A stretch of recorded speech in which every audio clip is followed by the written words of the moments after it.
Hey guys, tonight we ride back to the dusty trails and lawless towns of the American frontier, a time of saloons, shootouts, and survival by grit alone. But forget the romanticized cowboy legends for a moment. The real Wild West? It was rough, ruthless, and rarely as glamorous as the movies make it seem. So tonight we're asking, what would it actually feel like to survive just one day out there where the whiskey's warm, the water's questionable, and you might get bitten by something before breakfast? Every place has its own kind of wild, so I'm curious, where are you watching from tonight? Let us know in the comments, and tell us what time it is where you are. It's always fascinating to see who's tuning in from across the world. Now, dim the lights. Maybe grab a blanket, lean back like you're watching the stars from a bedroll, and let's saddle up for tonight's journey together. You don't wake up. You regain consciousness. And that's being generous. The floor is dirt, the mattress is straw. You're not sure which one has more bugs. Something nibbled your ankle in the night. You hope it was just a mouse. The sun's already up and poking at your eyelids like an impatient bartender who wants you out. You open your eyes, and the first thing you see is the ceiling, which is also the roof, which is also leaning in like it wants to crush you out of pity. You sit up. Your spine cracks like dry firewood. You stretch, and your joints sound like a pistol misfiring. The air smells like smoke, sweat, and something faintly sour, like regret, boiled in old socks.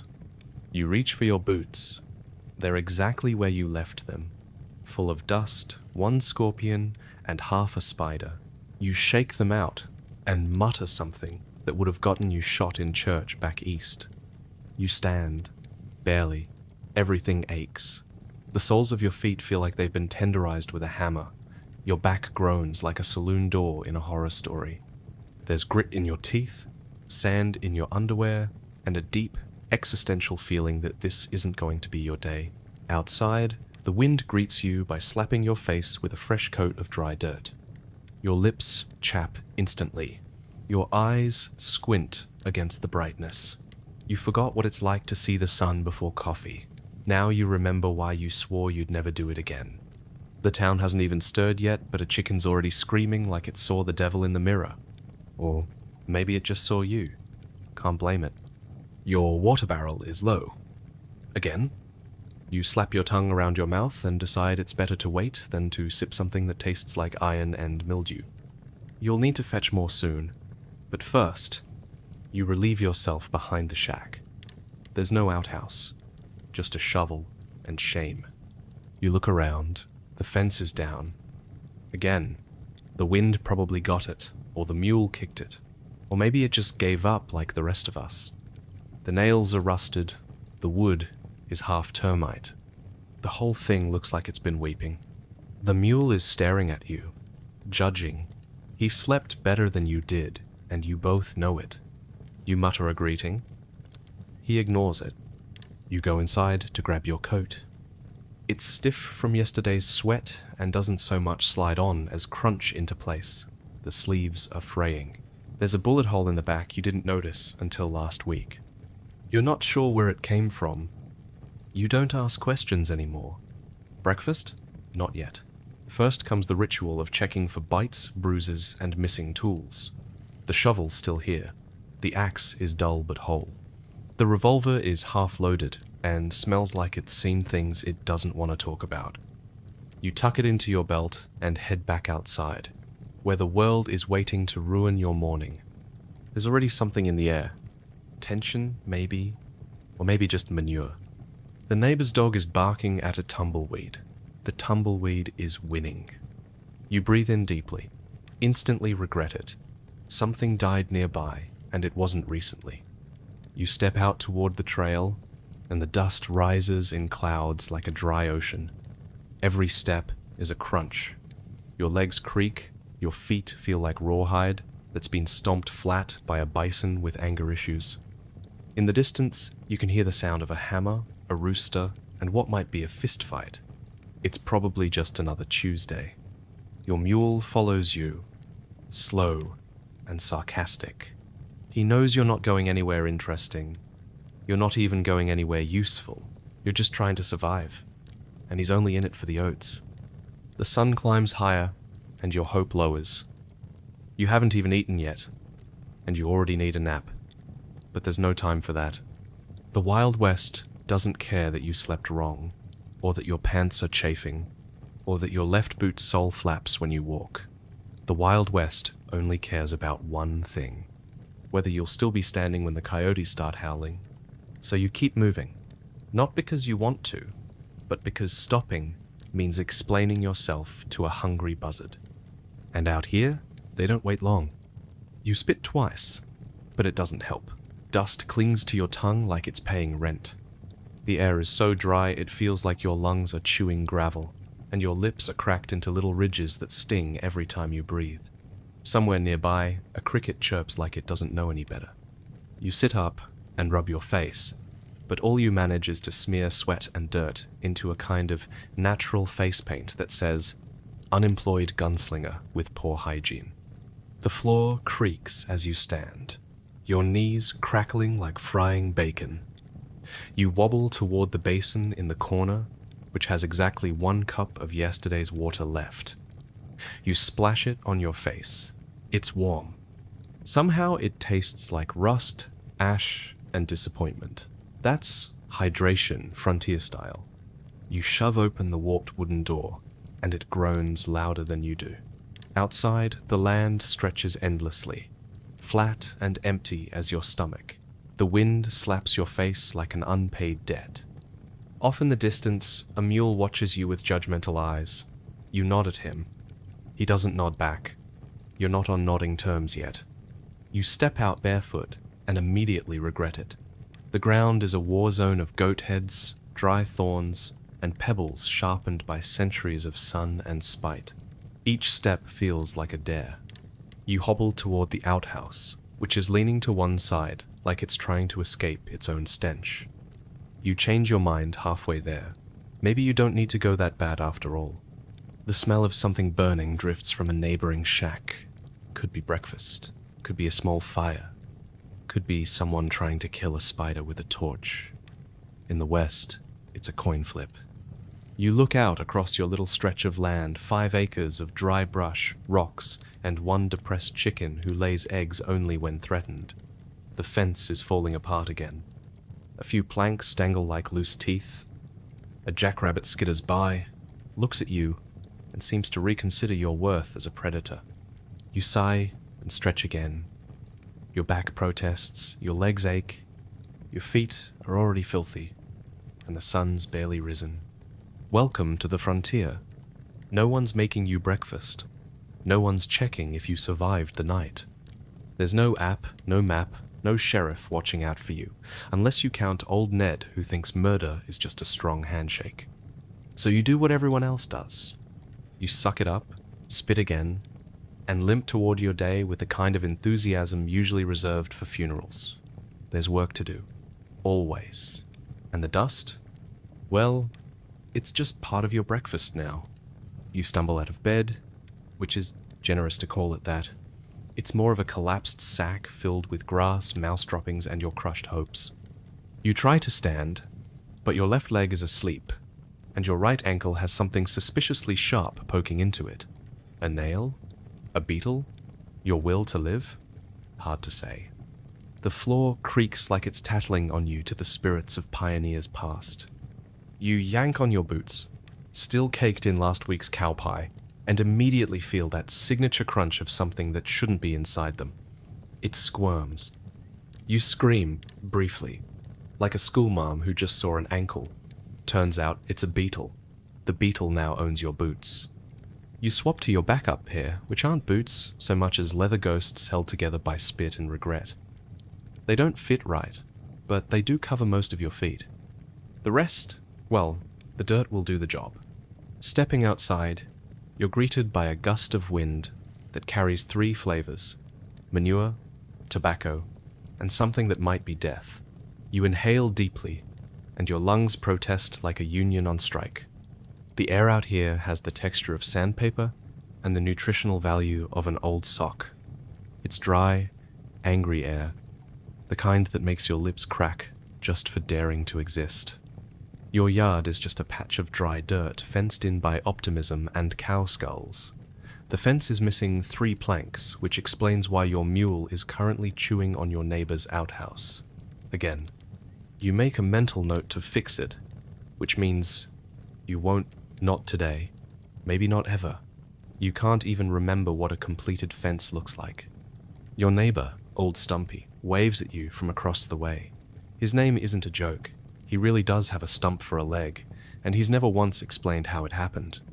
You once asked, and he just muttered something about too many squirrels and not enough whiskey before walking off, thumping unevenly like a disgruntled metronome. Old Stumpy's got a better setup than you. 2 whole chickens and a window with actual glass. You envy him. He envies you back because you still have all your fingers. That's how the West works. Mutual resentment, bound by the shared experience of being slowly cooked alive by the sun. You trudge to the water barrel, or what used to be a water barrel.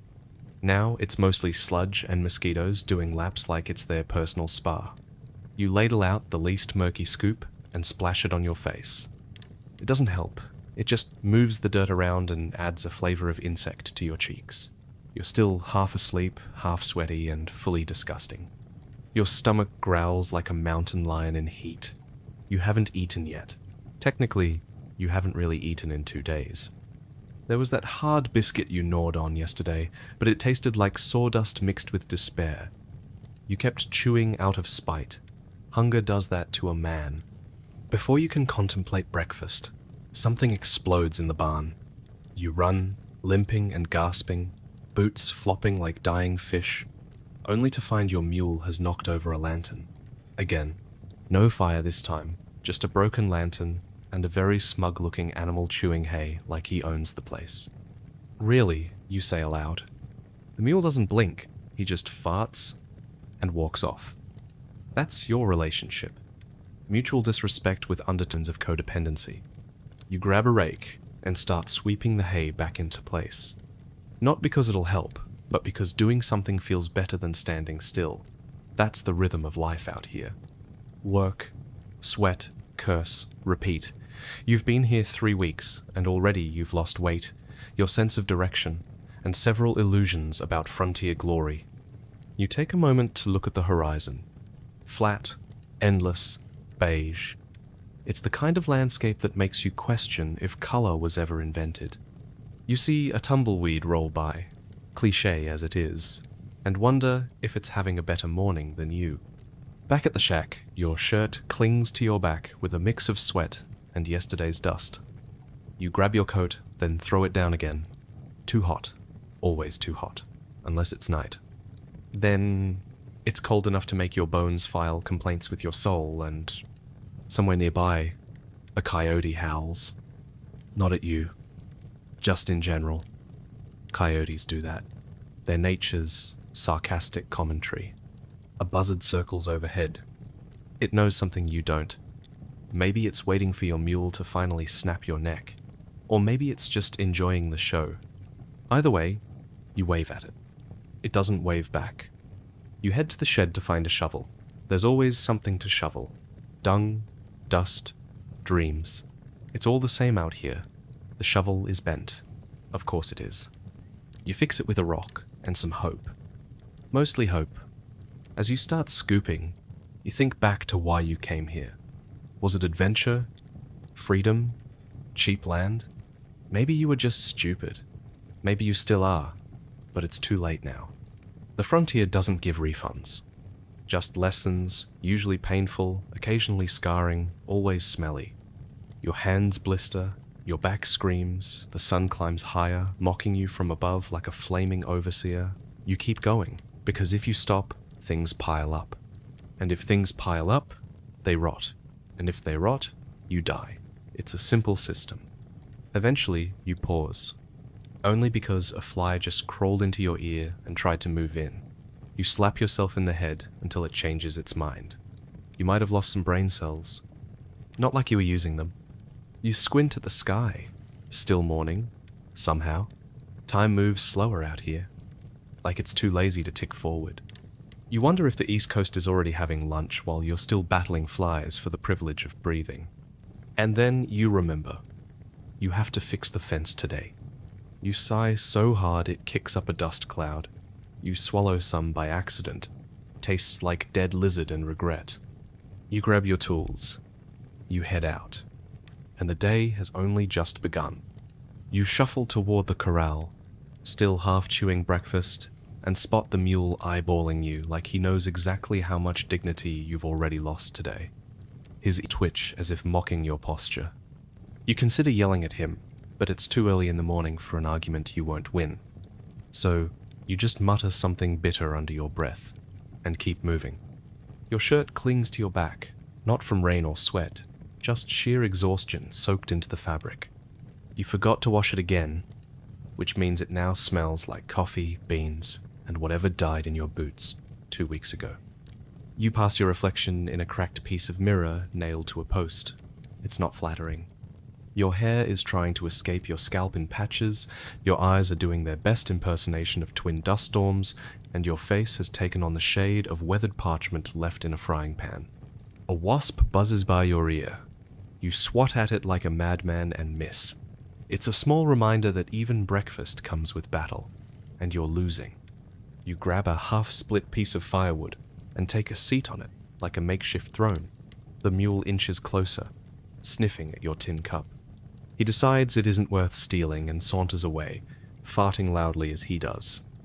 A parting gift. The wind picks up, and with it comes a swirl of sand and memories you didn't ask for. You remember when coffee meant comfort. Now it's a dare, a gamble. Will this cup keep you awake, or poison your intestines? Time will tell. You glance at your boots. One's coming apart at the toe, the other has something growing on it. You ignore both issues. There are bigger problems than footwear, like not dying of boredom before noon. Somewhere off in the distance, a coyote yips. You instinctively look toward the chicken coop. Then remember, you haven't had chickens since spring. Something got them.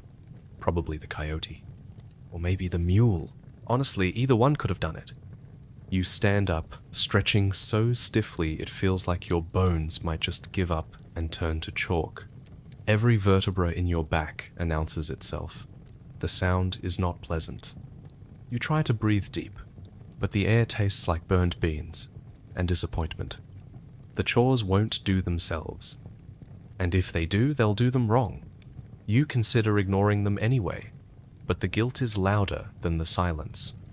So you head back to the shed to get a bucket, thinking maybe you'll fetch water before the sun cooks the path into lava. As you pass the empty barn, you catch a whiff of mold and the ghost of hay. You don't stop walking. That barn has been promising collapse for the past 3 months, and you're not about to be its final victim. A hawk circles overhead. You give it a little wave like your old friends. It doesn't wave back. You reach the water barrel and stare into its murky depths. A mosquito larva does a little twirl on the surface. You consider clapping. At least someone's got rhythm around here. You lower your cup and scoop just enough to rinse your teeth. It tastes like yesterday, and the day before, and failure. You spit and walk back toward the fire pit. You're already exhausted again. The kind of tired that lives in your bones and makes your skin too heavy. You sit down on the wood stump once more, knowing full well you'll be back here tomorrow. Same seat, same meal, same... The sun climbs higher. Your hat, which has more holes than coverage, provides a perfect sunbeam spotlight right on your forehead. You squint and curse again. Nature doesn't care. You chew a leftover bean for no reason at all.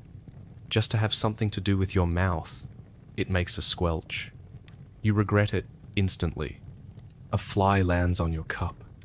You swat it away. Another replaces it like a tiny airborne replacement squad. You surrender. They win. The cup goes back on the ground.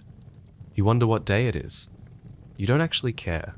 There's no difference between a Tuesday and a Friday out here.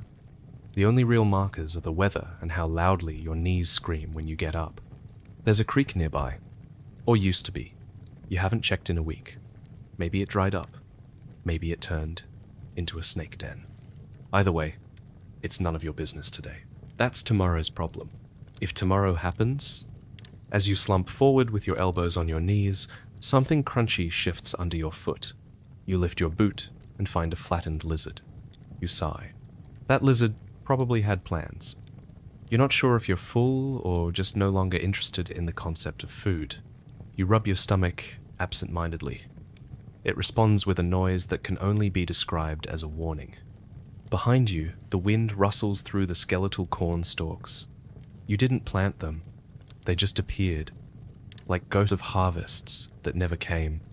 You nod respectfully to them, as one dusty soul to another. Then, without thinking, you gather your dishes and head toward the bucket to rinse them. Again.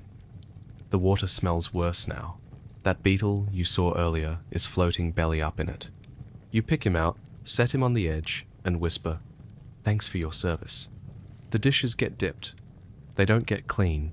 That's not really the point anymore. It's the ritual that matters. The illusion of effort. The pretense that civilization still lives somewhere inside you. You dry everything on your shirt, which now carries the smell of breakfast, dirt, sweat, and possibly rage. You don't even flinch at the combination anymore.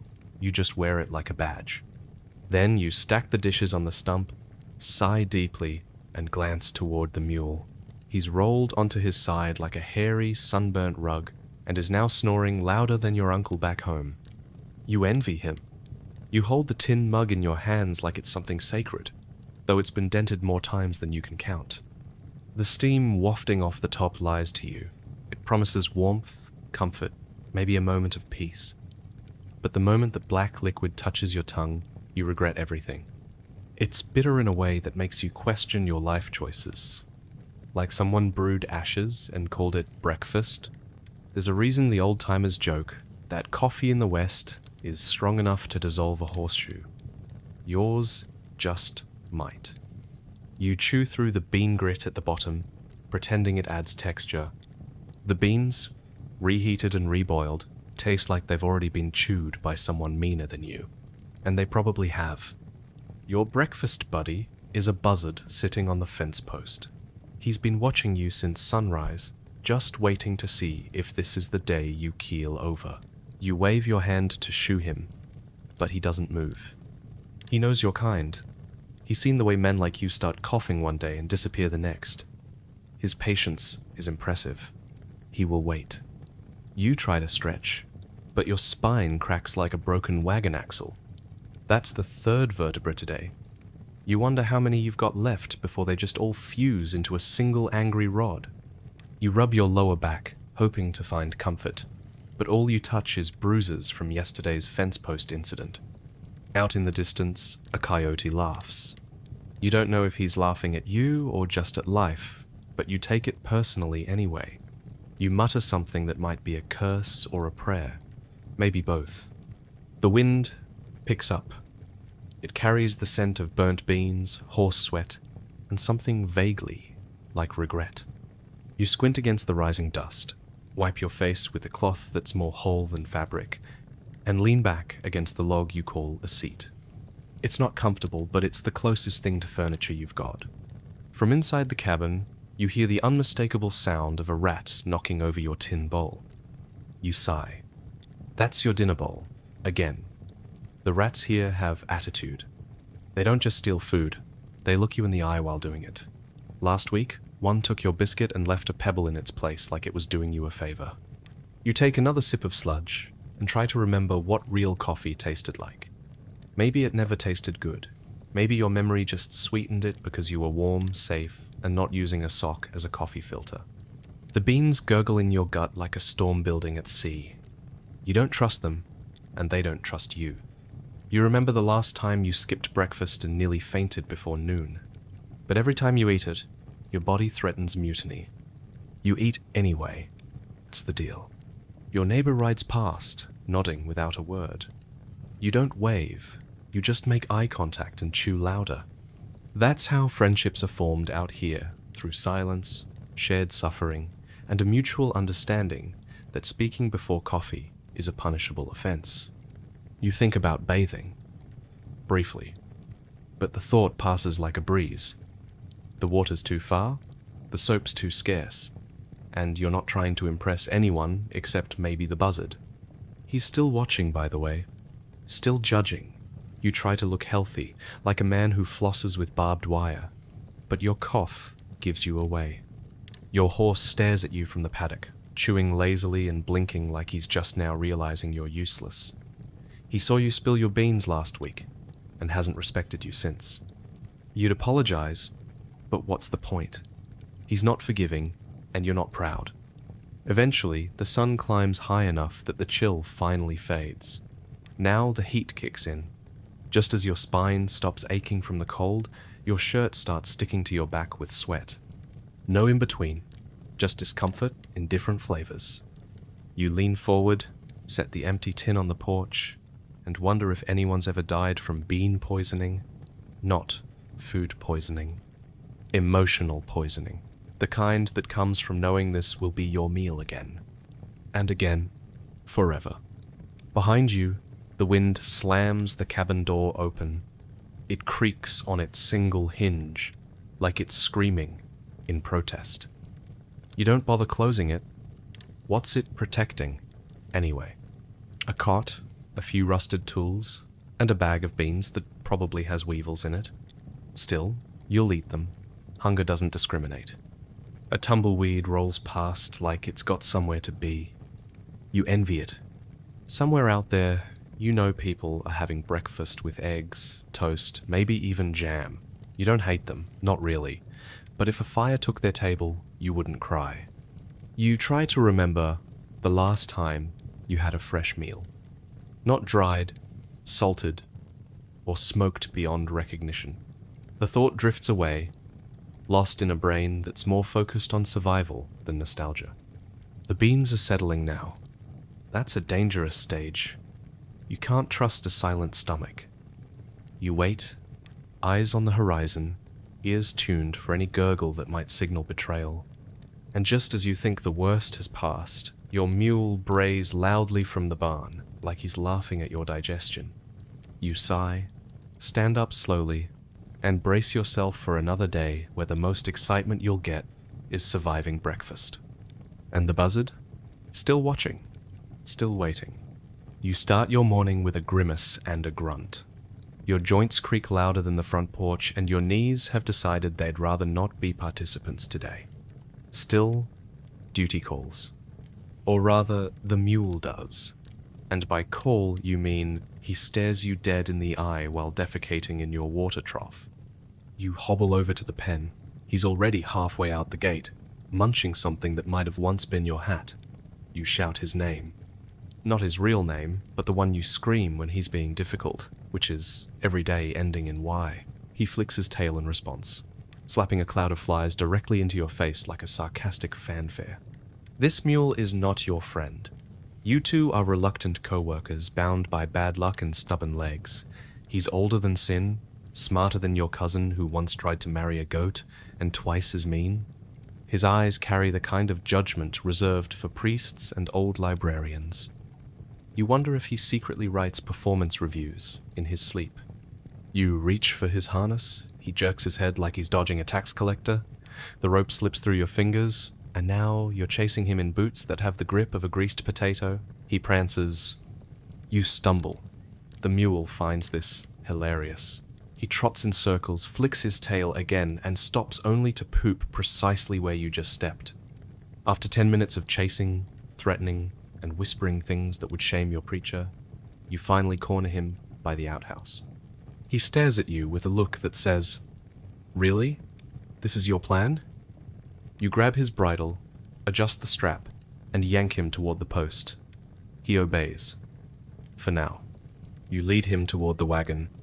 He walks like he's royalty, every step slower than the last, as if the ground is made of fine china. You try coaxing him with an apple. He sniffs it, then sneezes directly into your face. You wipe the slime with your sleeve, and mutter curses old enough to summon ghosts. The harnessing takes a lifetime. Straps tangle, buckles jam, The mule sways side to side like he's trying to tip you over with gravitational disrespect. Just when you think you've wrangled the last strap, he sits. Not lies down, sits. Like a dog. Like a fat, hairy toddler who's decided no is the final answer. You holler. He yawns. You shove. He farts. You threaten him with stew. He licks your shirt. Eventually, by sheer force of will and the promise of carrots that don't exist, you get him moving. The wagon creaks under the insult of forward momentum, and the mule finally clops toward the trail. You sigh, wipe your forehead, and pretend you're the one in charge. But everyone, including the chickens, knows the truth. Halfway down the trail, he stops again. No warning, no reason. He's just done. You push. He leans. You prod. He scratches his head on a tree branch, like you're invisible. The wagon jerks. Your spine screams. A squirrel laughs. You climb down to inspect the wheels. Nothing's stuck. Nothing's broken. The mule just feels like ruining your day out of sheer creative spite. You wonder if this is divine punishment. If somewhere in the clouds there's a bored angel watching you and scribbling notes for a comedy sketch titled Man vs. Mule, you bribe him again, this time with a heel of stale bread. He eyes it with suspicion, then snatches it and resumes walking like nothing ever happened. You stare at the back of his head, wondering if justice exists in this world. Now, back on the trail, the mule decides to veer slightly left, then slightly right, then straight into a shrub. You try to redirect him, but he's chosen his own adventure. You bump along behind him like an unwilling extra in a slapstick play. The wagon rattles, the wheels squeak, and somewhere deep in your soul, a little piece of hope gives up. The sun climbs higher. Sweat drips down your back. The mule slows to a crawl. You realize he's spotted another mule up ahead. A lady mule. You don't know if mules flirt, but yours is certainly giving it a try. He puffs his chest. He snorts. He trots like a younger man. The lady mule ignores him entirely.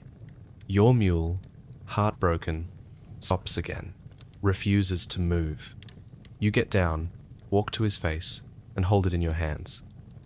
You stare into those massive, unbothered eyes and whisper, "Please, for the love of all that is holy, move."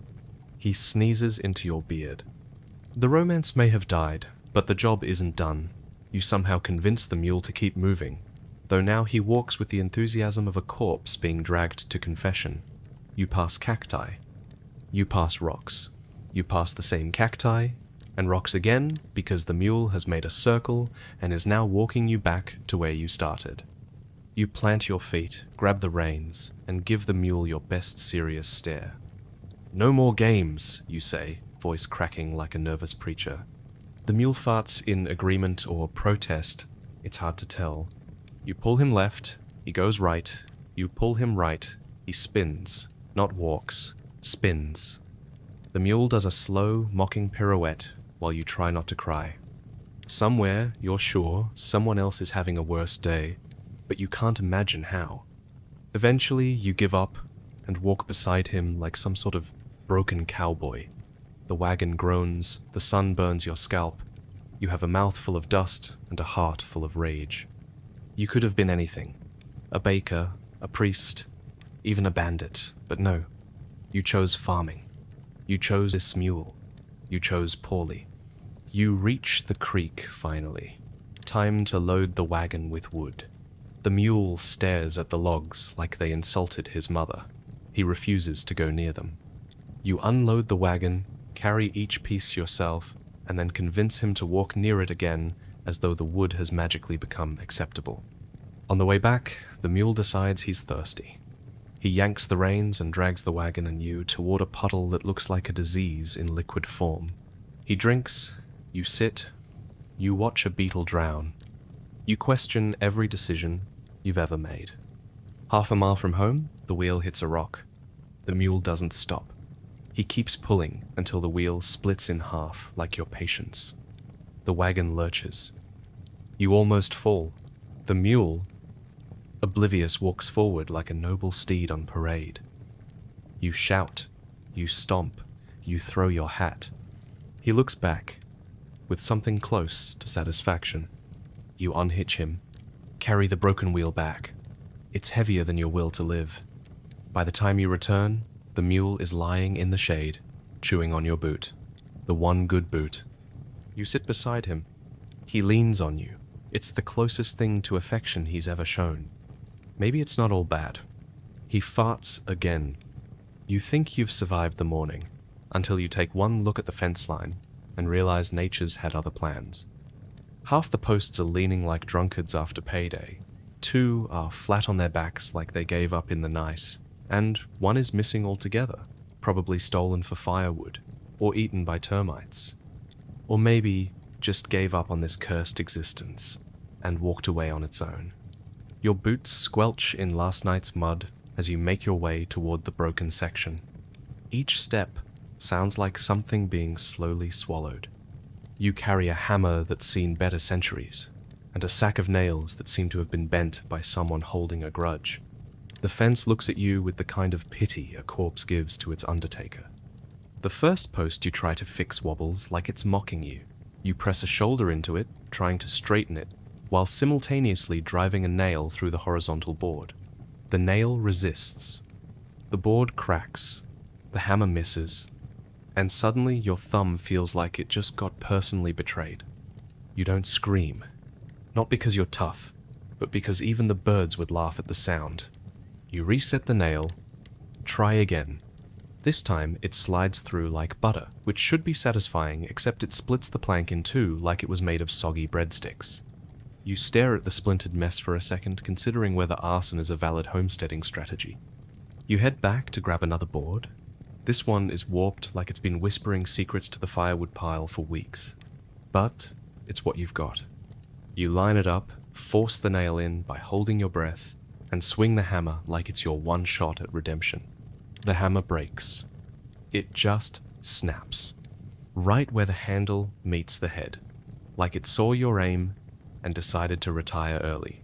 You stand there for a moment, holding the splintered handle and blinking like it just insulted your family.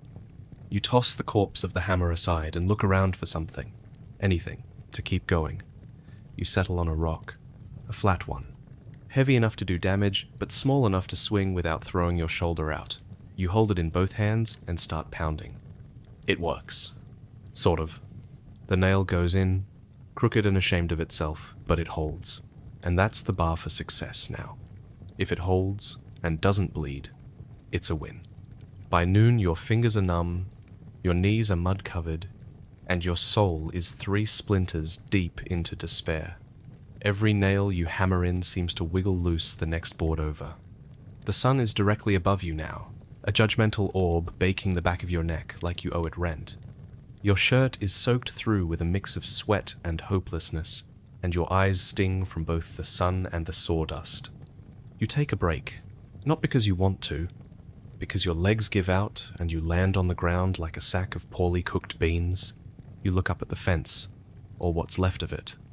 A toddler's drawing of a fence would look more secure. You swat a fly off your neck and notice your hand is bleeding. Not dramatically, just enough to remind you that wood has teeth and nails have opinions. You suck on the knuckle and taste rust, regret, and possibly tetanus. From somewhere behind the hill, the mule brays. He's probably watching, probably laughing in his mule way, probably thinking this is what you get for waking him up before breakfast. You get up, slowly, bones creaking, muscles screaming. You pick up another board. It's heavier than the last. Or maybe you're just lighter now, after all the blood you've left behind. You line it up, and you swing the rock again. You swing the rock again, and again, and again, until your arm feels like it's hanging on by a thread of tendon and raw spite. The nail finally disappears into the wood with a sad squeak. That's 1 board down. Just 30 more to go. Maybe more. You've lost count. Numbers don't matter out here. Only pain does. Another board slips from your hand and lands squarely on your foot. You don't yell. You just stand there, mouth twitching, staring at the horizon like maybe it holds answers. It doesn't. It's just more dust and silence. You get back to work. One board splits before you even touch it. Another one has a fat grub squirming through it, like it's got better housing options than you do. You scrape it out with a rusty nail and flick it into the weeds, whispering an apology as you go. The grub will probably have a better day than you. The wind picks up around mid-afternoon, like it's got a vendetta. It whistles through the broken fence, lifting your hat off your head and sending it sailing into the nearest cowpat. You let it go. Some things are not worth retrieving anymore. Your hands are shaking now, not from fear, but from exhaustion. Every nail feels like a conversation with pain. Every board is an insult waiting to happen. The fence line stretches ahead like a cruel joke. It dares you to finish it, dares you to care. You don't, not really, but you do it anyway, because if you stop, the wind wins. And today, that feels like too much to lose. You blink the sweat from your eyes, grip another crooked board, and line it up against what used to be a fence post. It's leaning like it's drunk, and you're too tired to judge. The post might be rotted through, but it's still standing. That's more than you can say for self some days. You hold the board in place with your knee and fumble for another nail. They're all slightly bent, rusted at the edges, and older than your regrets. You pick the straightest one. It's still got a curve, but you pretend it doesn't. That's the game now. Pretend it'll work. Pretend you care. Pretend the fence matters. You bring the rock down again. The head of the nail wobbles. The board jerks to the side. You mutter something that would make a preacher faint. Adjust the board and swing again. The rock slips. You catch your thumb. There's a crack, maybe in the nail or in your bone. Doesn't matter. You drop the rock, clutch your hand, and hiss through your teeth. Blood seeps under your fingernail. You don't stop. You can't. You switch hands. You swing weaker, slower, but with the same blind determination of a mule pulling a broken cart uphill. The nail finally bites. The board stays, and you allow yourself half a breath of satisfaction. Then the wind howls again, like it's laughing at you. You shuffle a few feet to the next gap in the fence. More nails, more boards, more pain. Your shirt clings to you, soaked in sweat and dust and failure. The sun is past its peak now, dipping just enough to blind you every time you look up. It paints everything gold and cruel. Even your sweat sparkles like mockery. You work with your head down, one board after the other. Tap, tap, slam. Tap, tap, slam. It becomes a rhythm, a beat that drowns out your thoughts, drowns out the gnawing hunger in your gut, drowns out the memory of the last time you did something for pleasure, not survival. Occasionally, the fence creaks in protest. You ignore it. You just want it to stay upright for another day. That's the bar now, not forever, just one more day. At one point, the mule wanders over to watch. He stands on the wrong side of the fence, chewing something dry and mysterious. His ears twitch lazily. He watches you fumble with nails like you're putting on a show. You glance at him and mutter, "You want to turn?" He blinks, farts, walks away. You grab another board, splinters biting into your fingers, no gloves. You used to have a pair. Lost one in a creek months ago. The other got chewed up when the mule decided it looked chewable. You never replaced them. You don't replace things out here. You just learn to do without. Another nail, another slam. The hammer's still a rock, and your hands are getting slower. Your arms feel like overcooked noodles, trembling with every swing. You adjust your grip, trying to find some angle that doesn't feel like a punishment. You fail. The wind shifts again, dragging the scent of manure and something vaguely dead across the field. You sniff once, then decide not to investigate. Curiosity has no rewards here, just more work, more aches, more disappointment. You finish one more board, then another, then you step back and look at your work. It's not straight, it's barely stable, but it's standing. That's enough. You sit down in the dirt. Your spine pops like corn in a skillet. You stretch out your legs, glance down at your bruised, filthy hands, and wonder what your fingernails used to look like before they were just crusty suggestions. Behind you, something creaks. You don't flinch. You're too tired.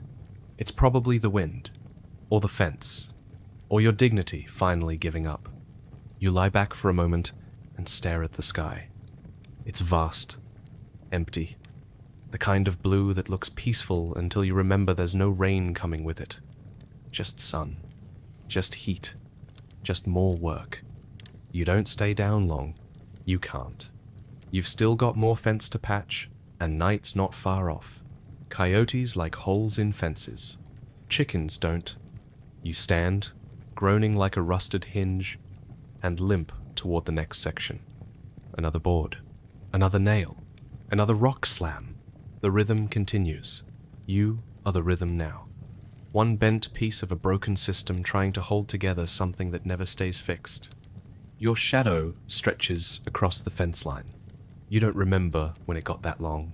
Time slips sideways out here, measured in aches, not hours. You finally reach the end of the row. Last gap. One more board, one more splinter to the palm. You wince, adjust, and keep going. The final nail slides in smoother than expected. A small mercy. The board holds. The fence stands. You step back, hands on your hips, chest heaving. You did it. Kind of. For now. The sun tips toward the horizon. The air cools by a degree or two, not enough to notice unless your skin's been frying in it all day. Yours has. It's pink, blistered in places, and coated in the kind of grime that turns sweat into cement. But you're done. For now. And that counts for something. Even if nobody sees it. Even if it'll all fall down again tomorrow. You swing your pack over one aching shoulder, pick up the rock that served as your hammer, and give the fence one final glare. It doesn't thank you. It just creaks in the wind, like it's mocking your efforts. You walk back toward the house, or the shack, or the box with a roof pretending to be shelter. The wind whistles behind you. You keep walking. That's how it goes out here. Build, break, bleed, repeat. You drag your aching legs through a path that's barely a suggestion carved into the crust of the earth. There's no real trail, just a vague memory of footfalls and wagon ruts that look like they died of thirst long before you got here. The sun isn't just hot, it is judgmental. It stares down at you like it's disappointed in every life decision you've ever made, and right now, walking 3 miles for water feels like all of them combined.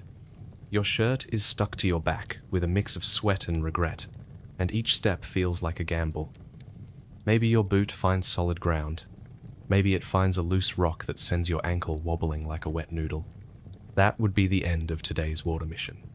A twisted ankle means no buckets, no bath, no drink. Just you lying in the dirt while the buzzards start circling like it's dinner theater. You've got 2 buckets, metal ones, dented and echoing with the sound of futility. They clang with every step, reminding you of their emptiness and your own foolish optimism.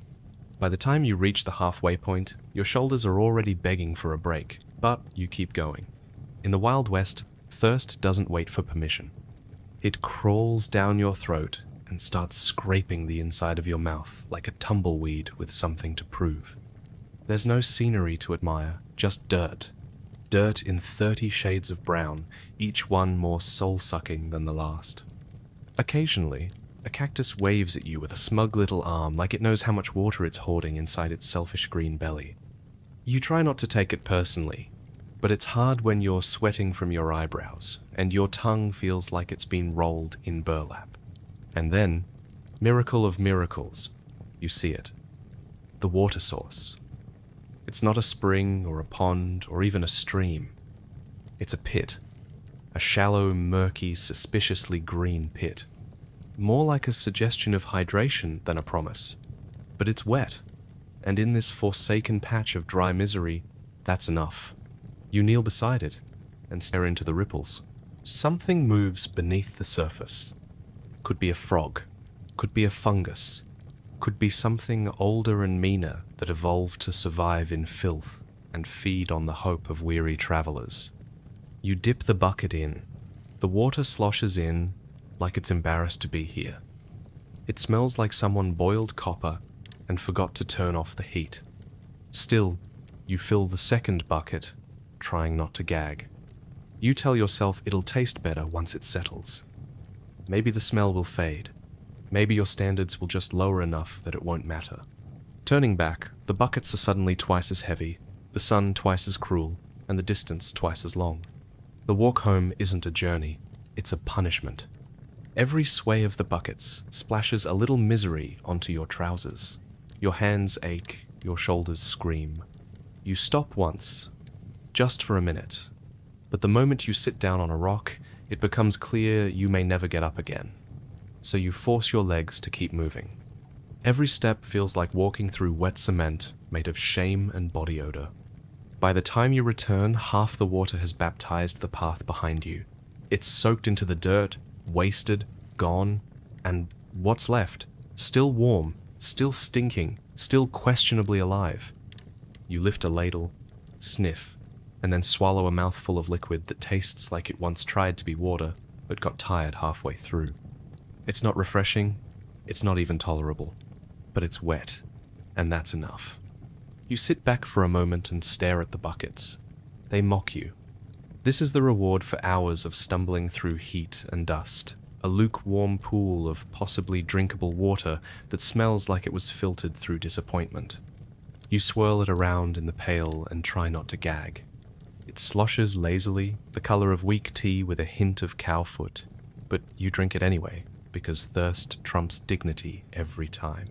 Your tongue doesn't thank you, neither does your stomach, which curls like a scared cat the second the stuff hits bottom. Still, you swallow. This is hydration on the frontier. Not a cold stream, not a sparkling spring, just metallic, murky misery warmed by the sun and flavored with regret. You try not to think about what's floating in it. You avoid eye contact with the bucket. You're already itchy. Not from bugs or dust, though they're ever present. It's the mental kind of itchy, the sort that makes your skin crawl because your brain knows you've just gulped down something that probably hosts more bacteria than a public latrine. You set the buckets down next to the shed. One tilts a little too far and spills a trail of misery across the hard ground. You stare at it like you could cry. That half-spilled bucket meant one less splash for the animals, one less cup for dinner, and a whole extra trip for you tomorrow. You wipe your forehead and rub your neck, already sunburned, already sore. The water didn't cool you down. It just reminded you how much hotter things are going to get once noon settles in. You think about boiling it, but then you remember you don't have enough firewood for that. Firewood means another chore. Chopping, hauling, dragging. You're not ready to face that yet. Maybe you'll just pretend this batch of water is good enough, that you'll survive the microscopic zoo swimming inside it, that the cramps you get later aren't serious, that the diarrhea will wait until morning. You cross your fingers and hope the gamble pays off. Next, you pour some into a trough for the mule. He eyes it suspiciously. Even he knows it's trash. You glare at him. He drinks anyway, probably because his tongue is as dry as his soul. He finishes with a snort and flings some of it onto your boots. You don't even flinch anymore, you're used to the abuse. Now it's time to wash up. Not a real wash, of course, just enough to feel like you've scrubbed off the top layer of despair. You take a handful, splash your face, and instantly regret it. It's not just the temperature or the smell, it's the reminder that your pores have now become little caves for whatever was swimming in that bucket. You wipe your face with your sleeve and mutter something about getting tetanus through your eyebrows. The heat rises. You smell yourself. You smell the water. And somehow, they're starting to become the same thing. Your skin is sticky. Your back is soaked. Your boots feel like they've been filled with hot oatmeal. You're miserable. And it's not even noon. You look toward the well you passed last week. The one on the abandoned property. The one everyone says is cursed. Cursed how? You don't know. Could be haunted. Could be poisoned. Could just be a story made up by someone who didn't want to share. But you're starting to think cursed water might be better than none. That's how you know you've gone frontier crazy. You're bargaining with spirits over hydration. The worst part? You still have to save enough for cooking. And that cooking, if you can call it that, involves soaking beans in the same liquid you just used to scrub the mule's hooves. There is no separation of cleanliness out here. No faucet to turn, no second thoughts, just one sad bucket to rule them all. You push it into the shade and hope that keeps the flies away, but they're already swarming like they paid rent. You pass the chickens. They're panting, beaks open, fluff ruffled. You pour a splash into their tray, and they peck at it like it's the nectar of the gods. You wonder if they've got stronger stomachs than you, or if they've just accepted their fate. Maybe both. Maybe they're wiser than you. You're not even sure what wisdom means anymore when you're this dehydrated and sun-punched. You think back to the city. Running taps, cold glasses with ice cubes that clink, lemon slices, filters, the ability to say, "This water tastes funny," and then pour it out without a second thought. Out here, water is either wet or not. That's the only criteria. You want luxury? Go chew a cactus. You sit down again. The wind kicks up a lazy cloud of dust, and some of it lands in the rim of your mug. You sip anyway. The crunch doesn't even faze you. That's just frontier seasoning. In the distance, you see storm clouds building. Maybe that means rain. Maybe that means your roof's gonna leak again. Either way, it'll be water. You briefly consider putting out a barrel to catch it, but then you remember the last time, when the barrel filled with bugs and drowned mice. Rainwater stew. Still, you drank that too. You shake the bucket. Half full now. Enough for dinner and maybe a rinse for the dishes. You think about conserving it. But that would mean sacrificing something else. Hygiene or hydration. Taste or texture. There's always a trade. You always lose. And still, tomorrow, you'll walk 3 miles again. Uphill both ways, somehow. And you'll come back with 2 sloshing buckets and 1 broken soul. Because in the Wild West, water is a fight you don't win. You just postpone the defeat. You head into town just after noon. The sun is overhead and blinding, baking your scalp through the hat that barely fits right anymore. Your boots scuff through the gravel road, and every step sounds like bones grinding together.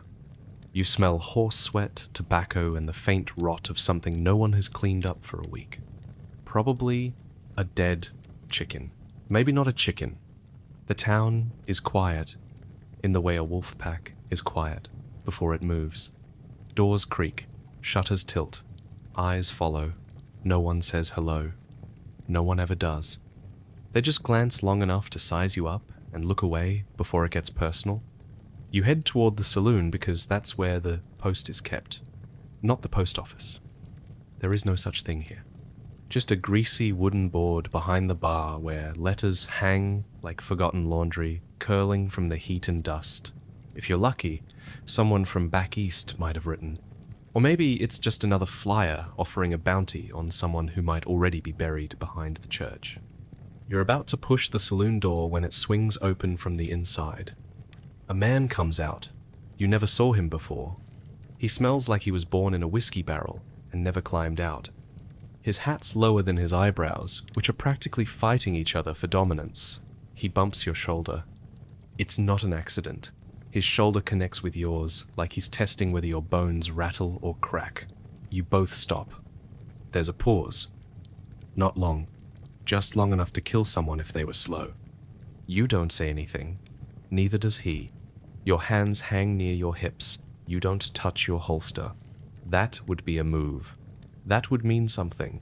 Instead, you stare. He stares back. You blink once. He doesn't blink at all. Your heart thumps.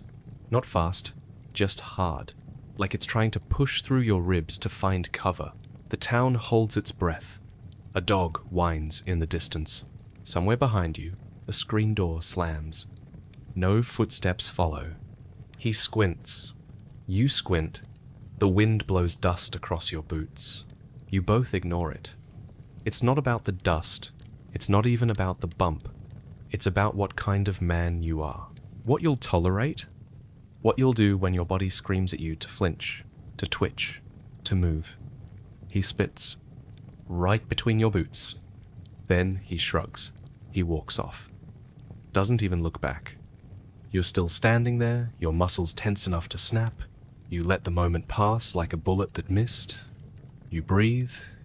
You blink again. You step through the door. Inside the saloon, it's darker. Cooler, too. Smells like old beer and regrets. A piano sits in the corner, keys chipped like broken teeth. No one plays it. You wouldn't either, not unless you wanted to bleed from the fingers or worse. The bartender nods without smiling. He's got 3 teeth, and the kind of mustache that looks like it crawled down from his nose while he slept. You ask about the post. He eats with his chin. There are 2 pieces. One's addressed to someone else. The other is blank. Might be yours. Might be nobody's. You take it anyway. No one complains. You sit at a crooked table near the window, watching the dust settle where you had just stood like a statue. The letter is empty. Not just emotionally, literally. A folded page with nothing written. No message, no signature. Could be a prank. Could be a warning. You don't like it, but you fold it back up and pocket it. A man in the corner coughs like he's been keeping something in his lungs since winter. No one offers help. The bartender pours him a shot without asking. That's the way things work here. You want help? You better look like you don't need it. Your coffee arrives in a cup that looks like it's been washed with spit and sand. It's lukewarm and bitter enough to strip paint. You drink it anyway. You don't want it. You need it. The piano gives a single note. Just one. You look up. No one is near it. Wind, maybe. Or the past, trying to play through. Outside, the man who bumped you is standing near the well. He looks relaxed. He might even be smiling. You can't tell. The sun behind him makes him a shadow with teeth. You go back to sipping your coffee. The taste gets worse with each swallow.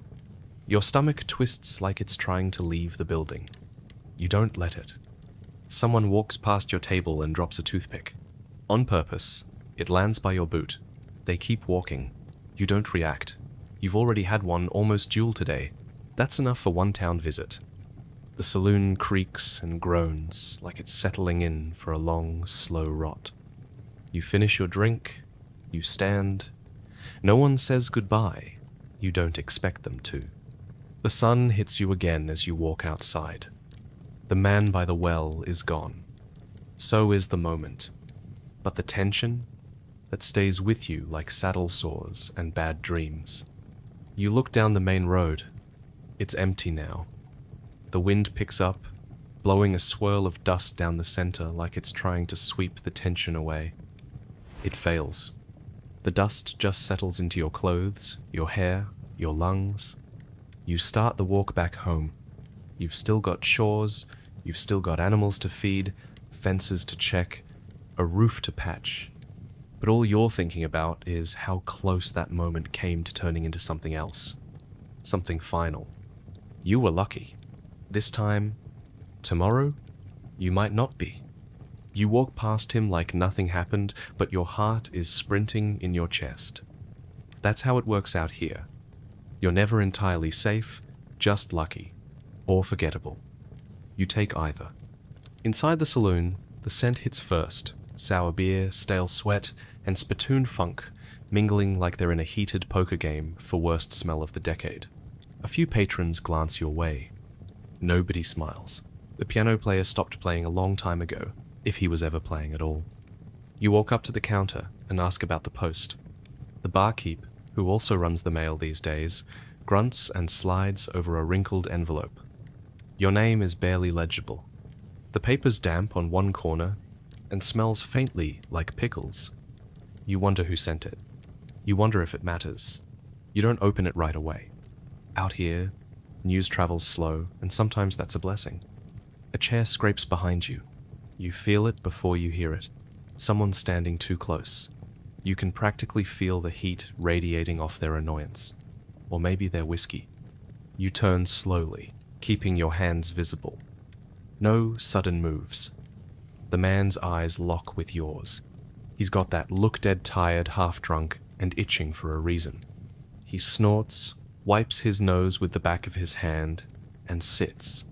No words exchanged, just tension, thick enough to eat with a fork. You back away and take your letter to the porch. You need air. You always need air after being in there. Outside, the dust hasn't moved.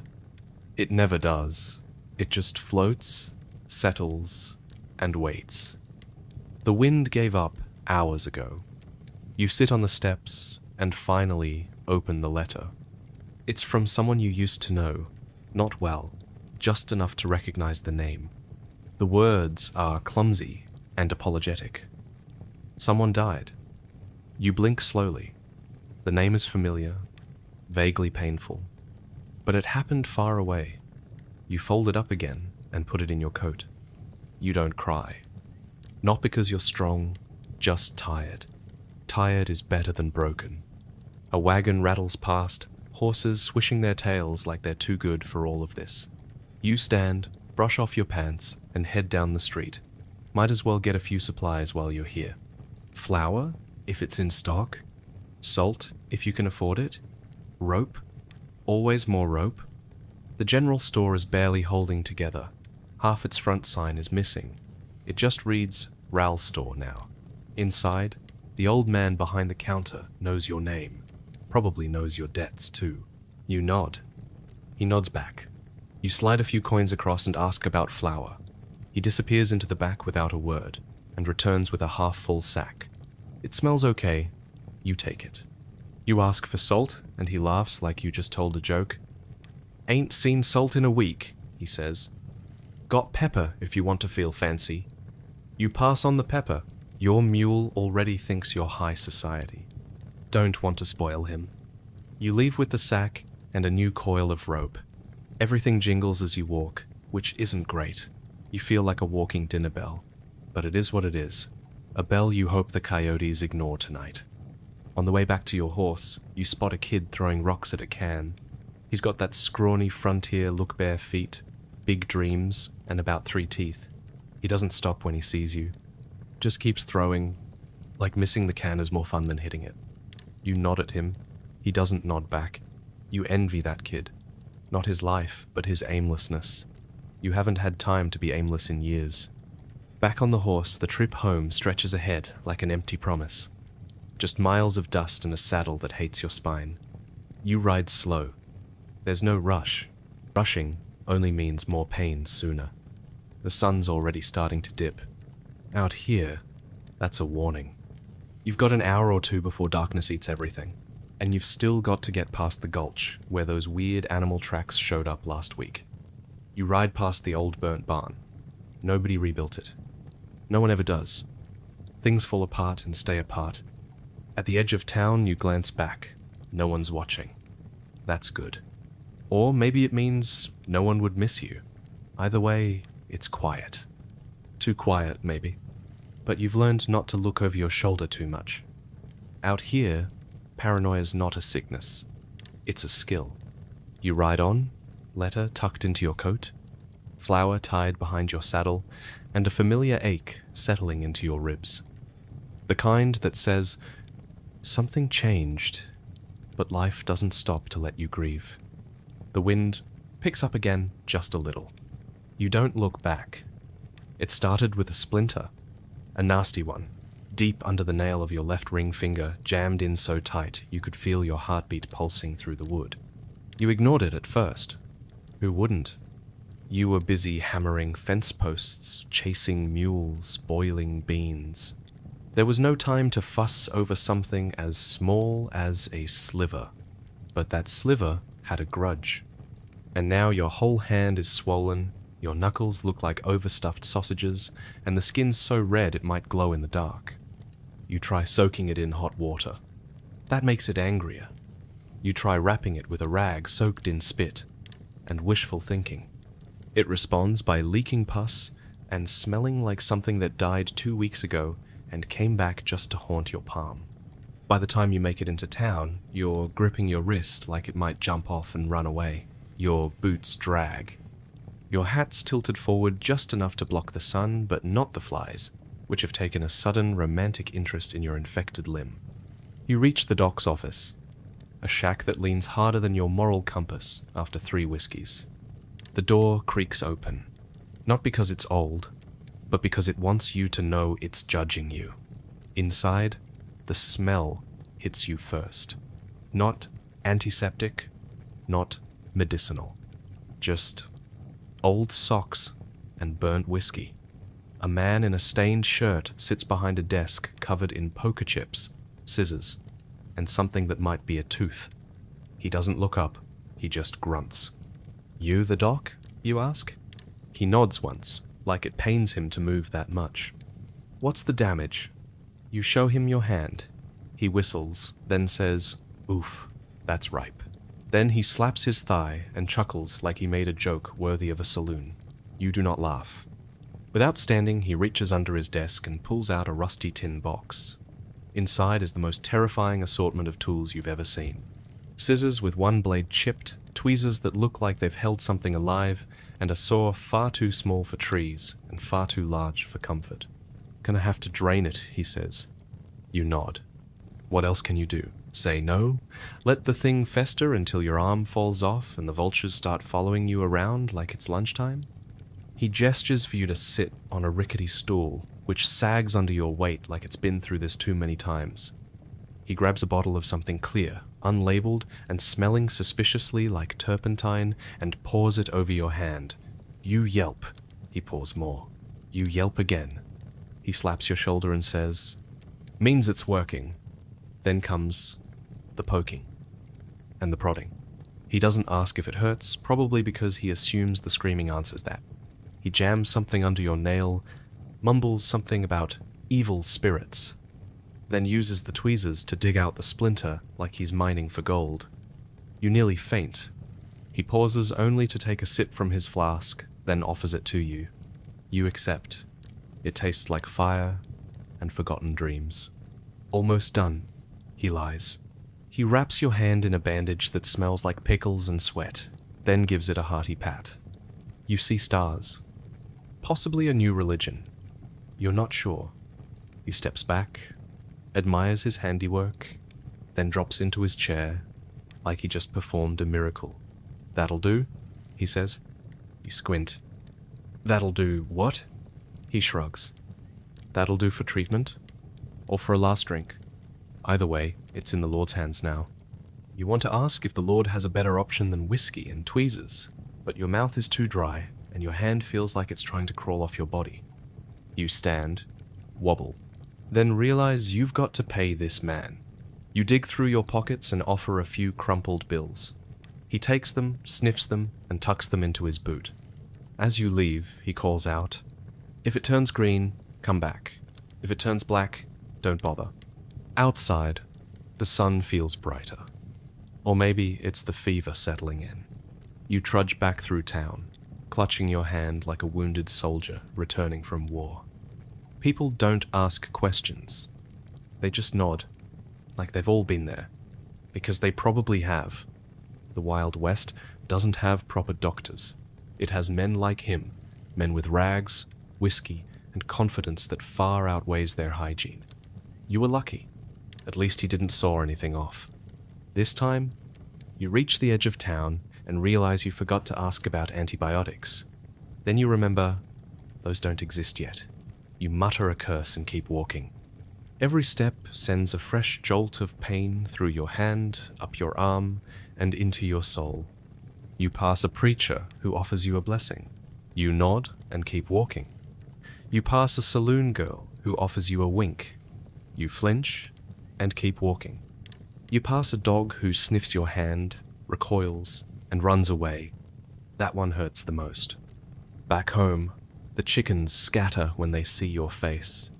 You slump into your chair, stare at the bandage, and wonder how many fingers you'll have left by morning. Then you laugh, because what else can you do? You stumble out of the shack with a limp and a bandage that smells like a saloon floor. The sun seems brighter now, like it is mocking your one-eyed squint and your swollen elbow. You are not sure what hurts more, the wound or the treatment. Maybe both. Maybe neither. Maybe the whiskey is finally kicking in, or maybe you are just going numb from all the flies chewing on your open skin. The dust clings to your sweat, turning your arms into salted meat. You take a few slow steps and realize you have left part of your sock back on the wooden floor. It does not matter. Nobody looks at your feet out here. Not unless they are trying to guess if you are dying or just resting. The general store is just across the road, but it feels like a desert crossing. Your stomach growls like a chained animal. You wonder if jerky can patch a wound. You step inside, and the storekeeper, a woman with a braid as long as your leg and a scowl that looks inherited, eyes you from behind the counter. She does not ask how you are. She does not need to. She just points at a jar of pickled eggs, then at a box labeled cloth, probably. You buy both. Neither helps. The eggs taste like vinegar and wet boots. The cloth unravels into something that might have once been a shirt, or maybe a rag used to chase a raccoon. Either way, you wrap it around your arm and pretend it is sterile. Back outside, the town feels smaller than it did this morning. Everyone is sweating. Everyone is limping.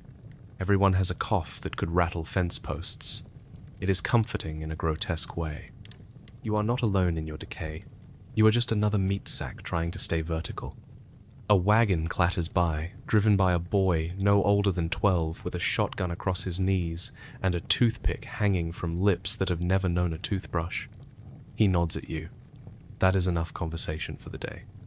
You consider heading home, but home is 3 miles of pain and no shade away, and the thought of hobbling all that way with your infected arm throbbing like a marching drum makes you stop by the saloon again.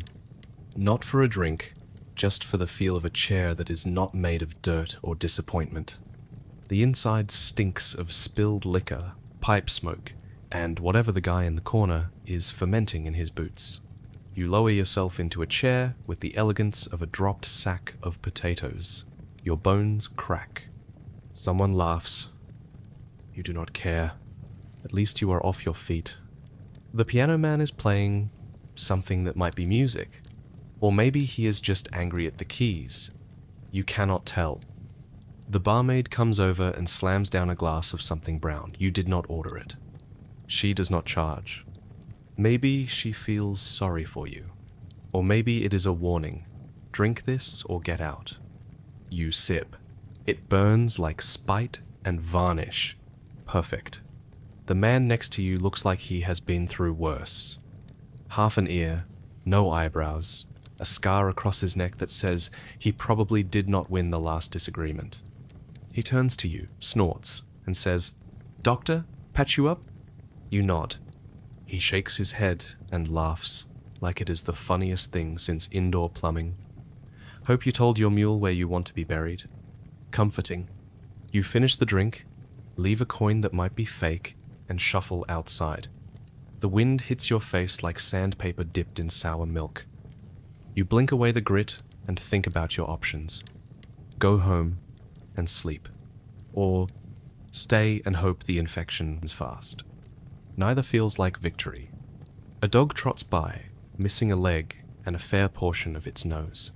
It glances at you like it understands, then it limps away towards some unknown disaster of its own. You follow. Back through the edge of town, past a barn with a roof that is more sky than shelter. Past the blacksmith, who is arguing with a customer over whether a horseshoe should have blood on it or not. Past a preacher shouting about redemption while clearly pocketing coins from every bowed head. You see your mule tied to a post, chewing on what looks like an old boot. He looks up, unimpressed. You do not blame him. You mount him anyway, slow and groaning like a sack of wet flour. The ride home is worse than walking, but faster. Every bump feels like the world is trying to shake the infection loose. Every jostle makes your vision go a little fuzzy. The sun dips low. Shadows stretch long. Coyotes yip in the distance like they are toasting your eventual demise. By the time you see the shack again, your shirt is soaked with sweat and your arm smells like a dare. You slide off the mule and collapse onto the ground, face first into the dirt, and decide not to move until the earth gives you permission. It does not. But you get up anyway. Inside, everything is as you left it. Broken chair, cracked bowl, a blanket stiff with dust, and whatever you sneezed into it last week. You wrap yourself in it like a burrito of suffering and sit by the fire pit. No fire, just pit. Your wound pulses like it has its own personality now. Probably named something like Festus. You whisper a threat to it. Festus does not care. You consider whiskey. You also consider that you might be out of it. You check. You are. You curse so loud the mule flinches. Night is falling. You lie back, stare at the ceiling, and wonder how many people have died of spite before infection. You are tempted to try. The fence looks worse than it did this morning. Somehow, even though you bled over it, cursed at it, and hammered it like you were exorcising demons, it's managed to sag further.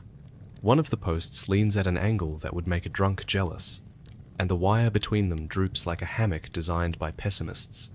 You don't remember the wind being this aggressive, but the wind doesn't care about your memory. It just wants to tear things down, piece by piece, until it wins. You walk toward the mess with your bucket of bent nails and what's left of your patience. The sun is back in full mockery mode, glaring down as if it personally disapproves of your technique. Your shirt sticks to you like wet skin, and your pants have started to develop a salt line around the waist. That might be from sweat, or from tears. At this point, your body has stopped making distinctions. You pick up a piece of plank that looks like it's been through 4 winters and a knife fight. It splinters at the edges, just from you looking at it too hard. You sigh and line it up against the post, trying to hammer it into place with whatever nails survived your last temper tantrum. The nail goes in sideways. You try to straighten it with another swing, and the head shears off like a brittle biscuit. Classic. Another piece of board splits down the middle when you tap it. Not even hard. You just tapped it. The wood breaks like it wanted to, like it was waiting for this moment, all along. You toss it aside, and it lands in the dirt with a pathetic thud, joining its splintered comrades. The pile is growing. It's starting to look like a firewood stack made entirely of failures. You grab the next piece, and it's better. Not good, just better. Less rot. Fewer holes. Only one suspicious soft spot that might be mold, or might be some new kind of insect civilization. You don't care. It's going on the fence. You swing the hammer. It hits the nail. The nail actually goes in. You blink. Then you look up at the sky like you expect it to start raining frogs just to balance things out. But no. For one brief moment, things hold. Then, the hammer breaks. Not a dramatic snap or a heroic splintering. It just sort of gives up. The head slides off the handle mid-swing and lands in the dirt with a dull thunk. You stare at the wooden stick in your hand and wonder how much force it would take to drive a nail in with that alone. Then you try it. It's awful. You don't recommend it. You switch to using a rock, because that's where you are now in life. Back to the Stone Age. The rock doesn't care about your angles or wrist technique. It just smashes. You hit your thumb twice before managing to secure one measly board. The nail sticks out like a jagged tooth. You decide, it's fine. Maybe it'll discourage coyotes. Time ticks by in the way it does when you're in pain and making no progress. You drive in more nails. Some bend, some snap. One disappears entirely, as if the fence swallowed it out of spite. Your hands are blistered. Your shirt is soaked. Your hat is doing its best, but sweat drips into your eyes until you can barely see straight. You step back to admire your progress. It looks like a fence built by someone in the middle of a nervous breakdown. Wobbly, crooked, with a rhythm that suggests it was made while listening to a song only you can hear. But it's up, mostly. Then the wind picks up again. The fence sways like it's trying to dance. You plant your feet and push back with your body, holding the post upright while the wind tries to rip it out of the ground. You shout something incoherent, possibly a threat, possibly a plea. The wind doesn't answer. It just moves on, probably to mock someone else. You're left panting, arms shaking, post still in your grip. You jam another board into place, this time holding it down with your whole weight while you drive the nail in with your rock. The vibration shoots up your arm and rattles your teeth. But it holds. You sit back and slump into the dirt, wiping sweat from your forehead with the back of a hand that's more scab than skin at this point. You stare at the fence, it stares back. This is not a victory. But it's not a loss either. It's just another round in an endless brawl with wood and weather and whatever cruel deity designed fence maintenance as a part of frontier life. A bird lands on the top rail. It looks at you, cocks its head, then immediately takes a crap before flying away. You nod. That feels right. You drag yourself up, legs creaking, and move to the next section. You've got maybe 8 feet to go before the fence line reaches the shed, and somehow it feels longer than the Oregon Trail. You start again. Wood, nail, smash, curse, repeat. You grab another plank, this one warped like a bow, and try to wedge it into a space where straight boards have already given up. It does not fit. You flip it, you curse at it, you shave it against a rock like a beaver with anger issues until the edge sort of tapers. It fits, kind of. You drive the nail in, and the sound is oddly satisfying. For a second, you feel like you have got the rhythm back. You hammer again and again. The board holds. Another one goes up, slightly overlapping, but close enough. You are not building a piano. You are just trying to keep the mule from wandering into the corn patch and committing another crime against agriculture. Speaking of the mule, he is watching you from the shade, chewing something he found. It might be a boot. It might be part of your dignity. You tell him to shut up. He blinks slowly like you just said something deeply offensive in mule. As you reach for another nail, you find the bucket is empty. You squint toward the shed where the rest of the nails are supposed to be. That shed might as well be 3 states away. You shuffle toward it anyway, legs dragging like sacks of wet cement. Inside the shed, it smells like damp mold and despair. The nails are in an old tin coffee can, half rusted and full of dead spiders. You dump it out. The spiders scatter. You pretend you did not scream a little. You grab the nails and head back out. Each board from here feels like it weighs more. Not because they do, but because you do. Your arms are rubber, your fingers are raw. Every time you swing the hammer, a tiny part of you wonders if this is the one that dislocates your shoulder. But you keep going. You hum to yourself, not a tune, just noise to drown out the ache. The wind has died down, but your ears are ringing from the hours of smacking metal on wood. You nail, you drag another plank, you step on a thorn and swear so loud the mule perks up. It was a big thorn. You pull it out with your teeth. You finally reach the end of the line. The fence now connects, again, loosely, like it was built during an earthquake. But it connects. You lean on it. It holds. You consider kissing it, then remember the splinters, and just nod at it with tired respect. The sun is almost gone. The sky bleeds orange and red, as if the land itself got punched in the mouth. You stare at the horizon and realize you have been squinting for hours. Your eyes feel coated in dust. Your tongue is dry. Your whole body is shaking from fatigue. But the fence is done. For today, you limp back toward the house, boots thudding like drumbeats for the damned. You glance back one more time at the fence. It might survive the night, it might not. That does not matter. You will rebuild it tomorrow if you have to. Because that is the West. Fixing things with broken tools, fighting elements with tired hands, and building fences not because they last but because they have to. Your hands are stiff now. The skin on your fingers is torn in places, and you're not even sure when it happened. The hammering just blurred into one long clink-clank of frustration and splinters. You'd cry if it wouldn't sting. You give the fence a good, hard stare. Not because you're proud, but because you're trying to decide whether it'll stay up long enough for you to pretend it's finished. A breeze picks up, and the top board flutters like it's waving goodbye to your hopes. Another nail, another thunk, and then the head of your hammer flies clean off. It bounces once and vanishes into a patch of thistles.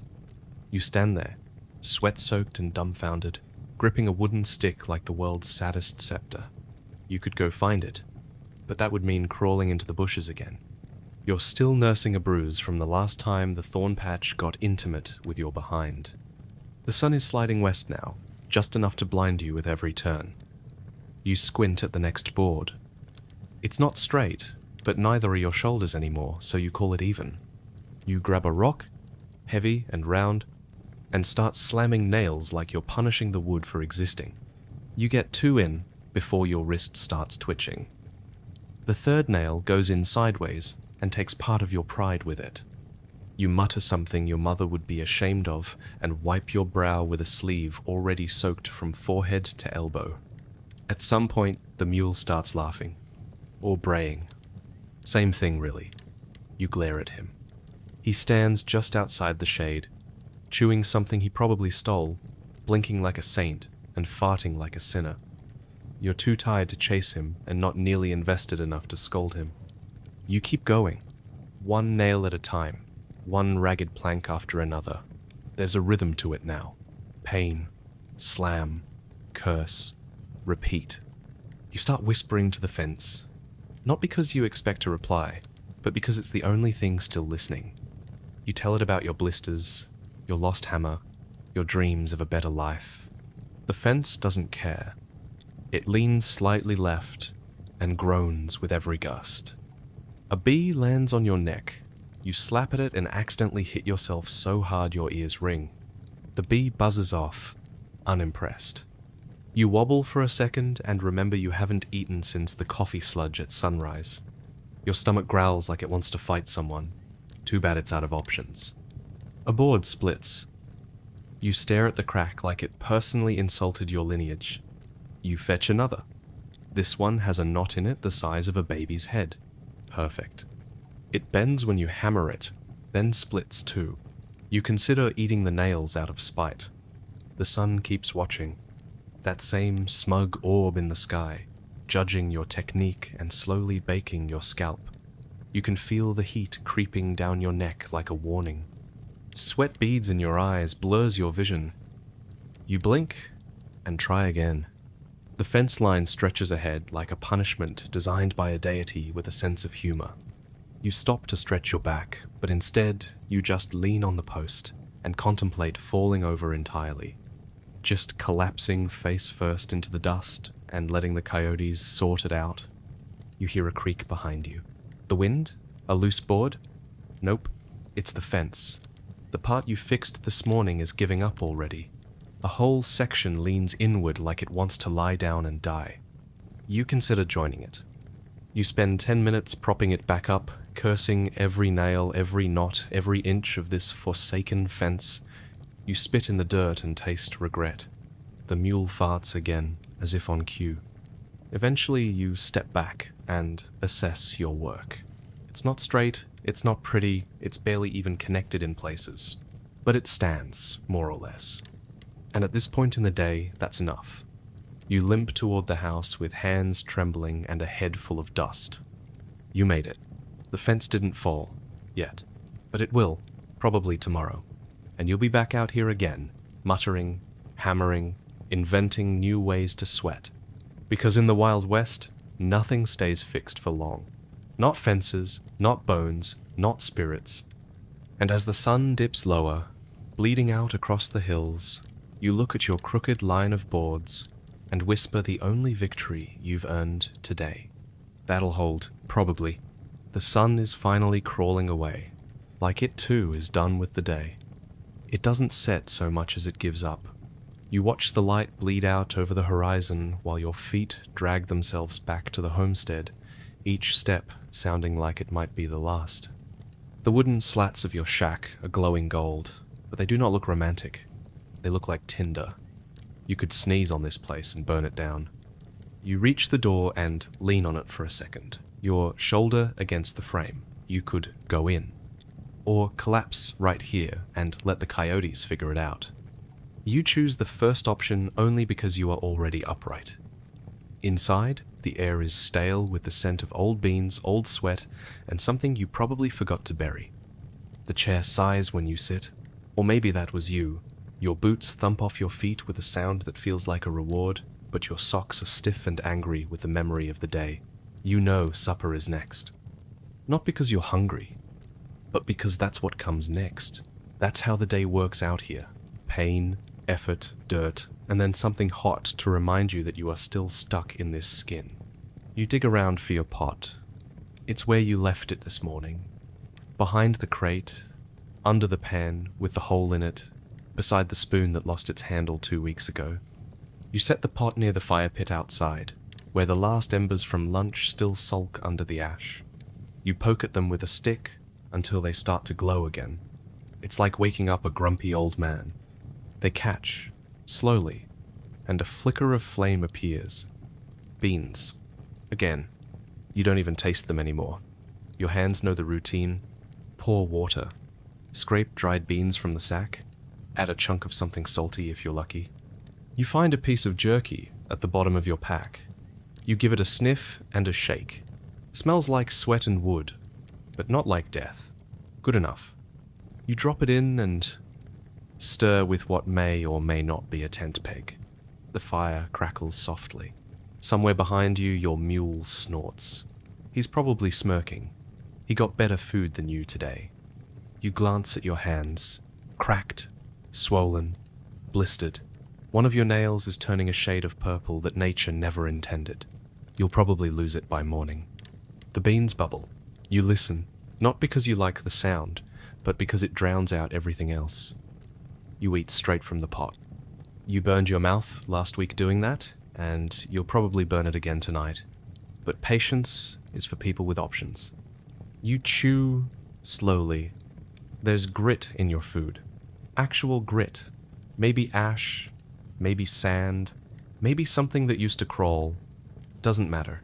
It crunches between your teeth like judgment. The jerky takes longer. It fights back. You wrestle it with your molars until it finally gives in. It tastes like smoke and salt and something vaguely metallic. Could be iron, could be regret. The firelight dances on your face, throwing shadows that look older than you. You've aged in this place. Your back hurts in new and exciting ways every day. The joints in your fingers make a clicking sound now, like a poker dealer on his 10th hour. You stare at the flames. Not for warmth, just because there's nothing else to look at. The stars are out, but you don't look up. You've seen them. You know what they are. Tiny holes in a sky that never gives you anything back. You stopped making wishes on stars years ago, probably around the time you realized no one was listening. Behind you, something shifts. Probably the wind, probably a rabbit, probably not worth investigating. But you still grab the rusted knife from your belt and hold it steady, just in case. You do not stand. You do not move. You just listen. It's gone. For now. You breathe out and let your bones settle back into their usual ache. Supper is done.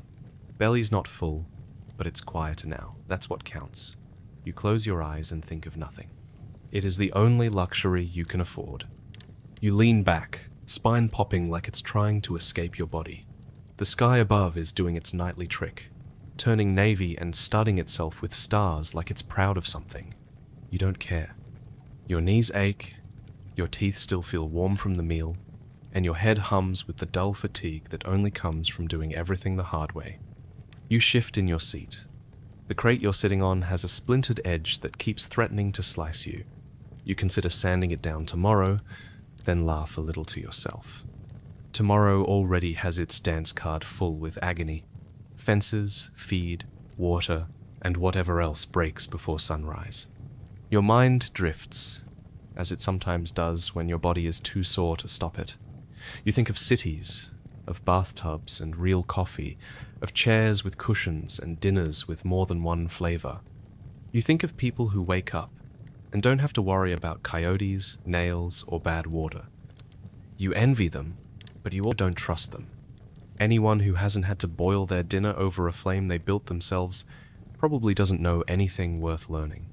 You scrape the bottom of the pot, not because there's food left, but because scraping feels like doing something. A few more burnt bits stick to the spoon and you chew on them like they owe you rent. The mule lets out a long, lazy groan from the other side of the shack. You'd respond, but you're not in the mood to lose an argument to a hooved freeloader. The fire is dying. You don't feed it. Let it go. You'll be cold tonight. That's just part of the deal. You pull your coat tighter, curl into yourself, and let the heat fade away with the flames. You've got a full belly, a quiet night, and enough exhaustion to keep your thoughts from biting. It's not comfort, but it's close. The fire pops. One ember spits at your boots, but you are too tired to flinch. You just stare as it sizzles out on the cracked leather. Sparks fly upward like they are trying to escape this world entirely, while you sit there grounded, anchored by a backside too sore to move and a belly only halfway full. The jerky is tough, but it is the only thing that does not taste like smoke and yesterday's regret. You chew like a cow might, slowly and with your jaw half locked from fatigue. You try to remember when your back did not ache, when your hands were not cracked open like old paint, when sleep came without needing to guard it like treasure. You cannot. Not really. The fire dances and your thoughts drift, but not far. Nothing drifts far out here. It just circles like buzzards, waiting for the day you do not get back up. The wind shifts. It brings the smell of old wood, dust, maybe a dead rodent nearby. You wrinkle your nose but do not get up to check. If something is rotting, it is just joining the rest of the scenery. Maybe it is under the porch again. You will worry about it tomorrow. The stars are beginning to show. You lean back and look up. They do not twinkle so much as stare, the way a coyote might before deciding whether you were too much trouble to eat. You see Orion's belt and wonder if he ever had to haul water 3 miles uphill. Probably not. He was a myth, not some sore-backed settler eating beans off a warped tin plate. You shift. Your spine pops. You hiss through your teeth. The ground is uneven and your seat is a piece of wood that used to be part of a crate. It wobbles every time you breathe, which is often and increasingly loud. You are not sure when your breathing started sounding like a bellows, but it is the only music you hear now besides the crackle of burning kindling and the occasional grunt from your mule in the shed. You remember a time you used to hum, a tune your mother liked. Maybe it was about summer rain, maybe something about rivers. It has been so long, your throat feels like it forgot the notes. You try a few sounds, but it comes out like you are clearing your throat with sandpaper. You cough instead and reach for the last of the coffee. It is lukewarm and full of grit, but you drink it anyway. You always do. You listen. Not to anything in particular, but just in case. The night has its own rhythm out here, and anything that breaks it usually comes with teeth. You hear a twig snap, but it might just be the wind. You hear your mule snort. That one you know. He is always annoyed, even in his sleep. You envy him. At least he is not responsible for anything more than walking in a straight line and kicking fences. You pull your blanket tighter. It smells like everything else does. Smoke, sweat, work. You think about changing it, but that would mean finding another one. You think about washing it, but that would mean wasting precious water. So you sit and stew in your own scent, half hoping the fire masks it and half knowing it doesn't. A shooting star crosses the sky. You make no wish. What could you possibly wish for that does not cost more labor? More fencing? Another bucket trip? A roof that does not leak and bedding that does not itch? You do not need miracles out here. You need planks that do not splinter and nails that hold. You need rest. But rest is a luxury you can't afford when the land around you is always planning to eat you alive. You hear the howl again, far off, but not far enough. The coyotes are back, singing their night hymns. It sounds less like music and more like laughter. They are mocking you, or maybe calling dibs on your bones. You glance toward the chicken coop and wonder if you remembered to lock it. You think you did. You always do. But did you? You replay the moment in your mind. The clink of the latch, the scrape of the wood. Maybe, maybe not. You stay seated. If they get a chicken, then that is just one less chore in the morning. The fire dims a little. You toss in another piece of kindling, watch the flames reach up with greedy fingers. The heat kisses your face, and you close your eyes for a second, just 1 second. But that second stretches, lazy and long. You feel your chin dip forward. You jerk yourself awake again. Number. Not yet. Not while the fire is still going. Not while the sounds are still creeping. You pull your coat tighter and wonder if sleep is even worth chasing anymore. It never catches you fully, just brushes against you like a stranger passing in the street. Always gone before you get its name. You stare into the embers.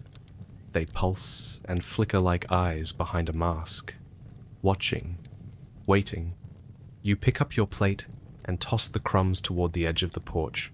Maybe the mice will take them. Maybe they will leave your boots alone tonight. You tap your fingers against your knee, then stop. The sound is too loud in the silence. Even your thoughts are starting to echo now. That is how it happens. First the tired sets in. Then the loneliness turns everything into conversation. You hear shapes. You see whispers. You talk to the fire and pretend it listens. You are too tired to fight the sleep now. You lean your head back. Your neck protests, but not much. Everything hurts already. You close your eyes and let the dark behind your lids replace the dark in front of you. You do not dream. Dreaming takes energy, and you lost that around noon. You tell yourself you will get up in a minute, go inside, check the coop, recheck the latch, poke at the fire one last time. But you do not move. You just breathe. Slow, shallow, quiet. Like you are trying not to disturb the night. Because out here, disturbing the night is how people disappear. The sun doesn't set out here. It drops like a sack of bricks. One moment it's clinging to the edge of the horizon, and the next, darkness spills across the land like black ink on brittle paper. There's no gentle twilight, no golden hour, just a sudden gut punch of night. You kick some dirt over the last ember of your dinner fire. The beans were burnt and the jerky was chewier than a boot sole, but at least they were warm. You're too tired to clean up. The spoon can stay where it fell. The pan can soak in the dust. You've got things to worry about now. Like coyotes. They start as whispers. A yip here, a high-pitched laugh there, one at first, then a few, and then it sounds like the entire desert's holding a coyote concert just for you. They're not close yet, but they will be. You glance at the chicken coop, that rickety box of hopes and feathers. Earlier today, one of the hens looked sick, just slumped over like someone had unplugged her soul. You didn't have the time to care. Now you're wishing you had, because coyotes can smell sick. They go for weak things first, easy pickings, like her, like you. You hobble back to the house, each step creaking louder than the boards in your floor. You meant to oil them months ago. Never happened. The wind snakes around your ankles as you step onto the porch, making your skin goose up like you were dipped in cold milk. The door groans as you open it, and you're not sure if that's comforting or terrifying. Inside, it's no better. The lantern sputters once and then settles into a weak yellow glow. You grab your shotgun and set it beside your cot, just in case. The wind whistles through a gap in the wall, a little crack you stuffed with an old sock and some dried grass. You think it's holding. Probably. You don't want to find out. You shift a chair in front of it anyway, as if pine legs and rusted nails could scare off teeth and hunger. Out the window, the stars are brighter than any fire you could build. That's the thing about the West. It's empty enough to remind you how small you really are. The sky feels like it's going to fall on you. And the silence? It's not peaceful. It's the kind of quiet that waits, like a predator, like it knows something's coming but won't tell you what. A howl pierces the stillness. Then another, and another, closer now. You think about loading the shotgun. You think about checking the coop. You think about a lot of things, but mostly you sit there too tired to move, too wide to rest. You listen. You try to make out footsteps in the dirt, claws on wood, breath against glass. You hear nothing, which is worse. There's something cruel about the way the night stretches on out here. Time isn't measured in hours. It's measured in how many times you check the lock, how many times your breath catches at a creak, how many times you reach for your gun because the wind knocked over a bucket. You try to lie down. One boot stays on, just in case. Your revolver is tucked under your coat near your ribs. Your spine sinks into the dip in the mattress you swore you'd fix. You stare at the ceiling. Or at least where you think it is. It's too dark to see. Then something moves. You don't know what. Just a shadow shifting in the corner of your eye. You sit up fast. Too fast. Your back seizes up in protest. You squint. Nothing. Maybe the curtain stirred. Maybe your brain did. The coyotes laugh again. You wonder if they're laughing at you. You whisper into the dark, telling them to go away. You know they won't. But maybe it makes you feel braver. Or maybe it makes you feel heard. Doesn't matter. The sound gets swallowed by the room like everything else. Your stomach growls, even though you just ate. Maybe it's fear. Or maybe it's that the beans never sat right. Either way, it twists in your gut like a worm looking for a way out. Outside, a chicken shrieks. Then silence. You grab the gun? The bed doesn't feel like a bed. It feels like someone stuffed a casket with straw and called it hospitality. You lie there, boots still on, coat barely draped over you, one hand curled around the revolver pressed between your ribs and the wood beneath you.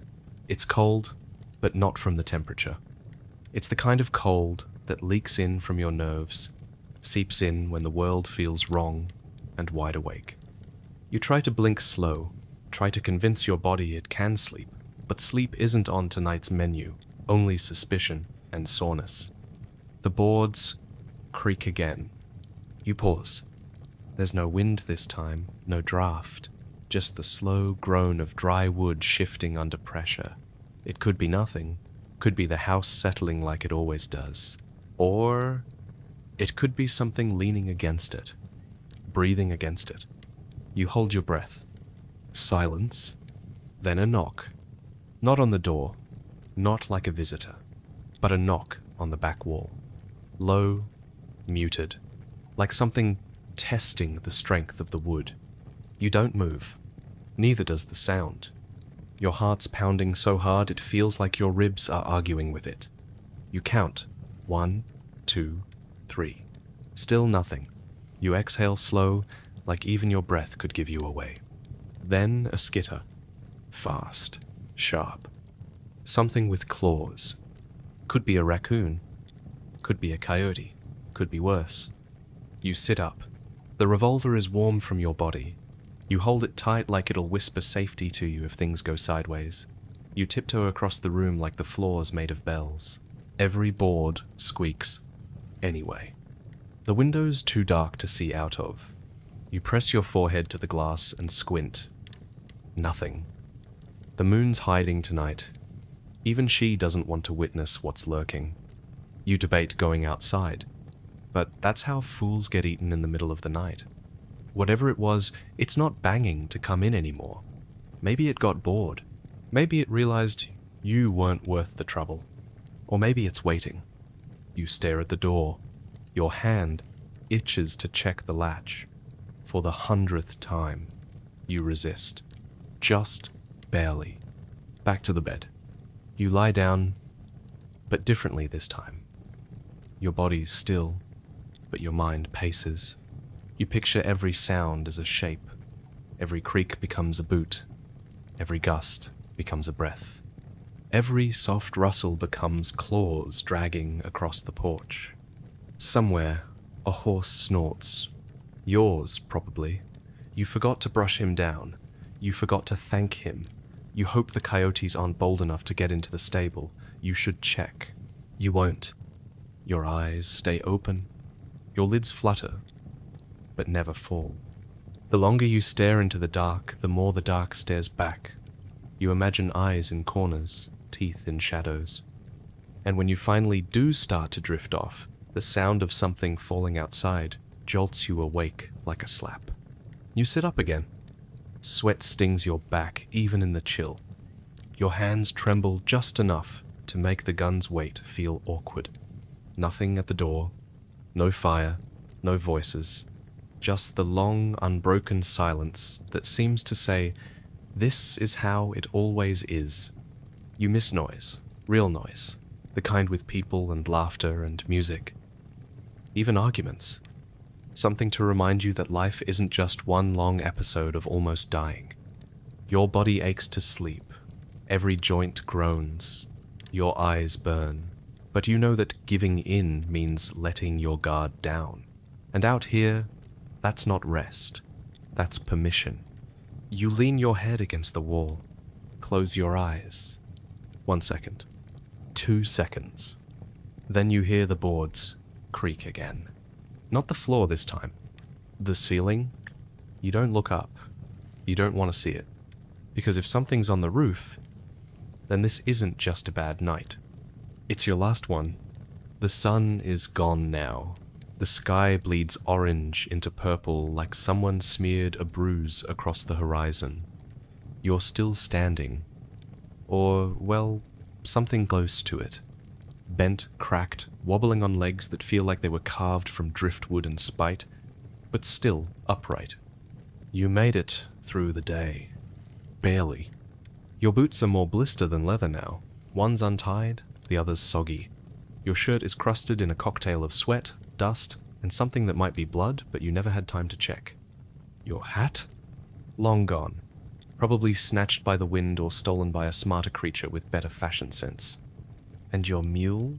Oh, your mule is chewing your bootlaces like they're dessert. You'd stop him, but honestly, if he manages to eat them, that just means one less thing for you to trip over tomorrow. Let him have his fun. He earned it. Kind of. You lean against the doorframe of your shack, staring out at the fading light. There's no music, no celebration, no dramatic swell of triumph. Just the quiet wheeze of your own breath and the distant howl of something that hopes you'll die soon so it can eat your softer parts. This wasn't a victory, this was survival. And out here, that's not the same thing. You think about all those stories you grew up with. The ones full of handsome outlaws and shining sheriffs, damsels with perfect hair, gold glinting under the sun like fate itself was handing out fortunes to anyone brave enough to grab it. Liars. All of them. There's no gold here. Just rocks pretending to be gold, and disappointment that weighs twice as much. No duels either. At least, not the kind with a countdown and an audience. No. The land duels you. Every second, every sunrise is a slap, every breeze a threat. And when you lose, and you will lose, it won't be quick. It'll be slow, stupid, and just inconvenient enough that people forget to make a legend out of you. Your back hurts, not in a dramatic, noble kind of way, just in the way that makes you grunt every time you bend down and consider if something on the ground is even worth picking up anymore. You haven't had real food in days. The beans are a joke. The jerky's just flavored leather. And that coffee? You wouldn't serve it to a dog unless the dog had insulted your mother. You're so tired, your bones feel hollow, like you could blow away if someone sneezed hard enough. And yet, you're still here. Tomorrow's gonna ask you to do it all over again. Nail more fences. Chase that mule. Drink water that smells like pennies and regret. Argue with the wind. Duck under saloon signs. Avoid dying by infection, snake bite, boredom, or bandit. You'll do it, not because you're strong, not because you're brave, but because there's no one else to do it for you. That's the West they never tell you about. It doesn't need your dreams. It doesn't care about your past. It eats stories and spits out scars.